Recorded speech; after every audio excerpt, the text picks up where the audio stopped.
ايوه كل يوم عشان ربنا يرزقنا. بشتغل ممكن من الساعه 1:30 لحد الساعه 11 بالليل. يا جماعه انا قابلت معتز، شاب مجتهد جدا جدا ومعاه حاجات حلوه قوي في الشنطه اللي شايلها دي. معاك ايه؟ معايا حاجات رجال وحاجات حريم وطويل ونص ومقصله. شرابات. يعني الشنطه دي كلها كده مليانه شرابات. بس الشنطه دي تقيله قوي، انت بتمشي بيها كل يوم؟ ايوه كل يوم عشان ربنا يرزقنا. يا رب ان شاء الله يرزقك. بتشتغل من الساعه كام للساعه كام؟ بشتغل ممكن من الساعه 1:30 لحد الساعه 11 بالليل. من 1:30 الظهر لحد 11 بالليل. بتبقى موجود فين بقى؟ ببقى موجود هنا وفي دله والمسله والمكان دي وراح الثوره والحاجات دي كده. عندك كام سنه؟ عندي 14. 14؟ بتدرس؟ ايوه في سنه ثالثه اعدادي. سنه ثالثه اعدادي. تاخد دروس وكده؟ ايوه الحمد لله. تاخد دروس؟ مين بيصرف بقى؟ مين بيصرف على الدروس؟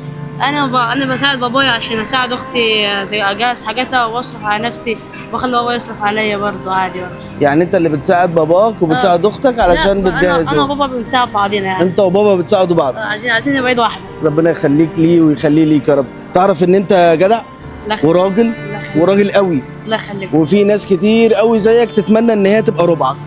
والله العظيم. جدع يا معتز، بالتوفيق ان شاء الله. معتز دايما بيبقى واقف في دله وواقف فين تاني؟ في المسله. في دله والمسله، اللي يشوف معتز يشتري منه علشان معتز حاجاته جميله قوي، ومعتز راجل وبيصرف على نفسه وبيصرف على بيته. قول لهم سلام.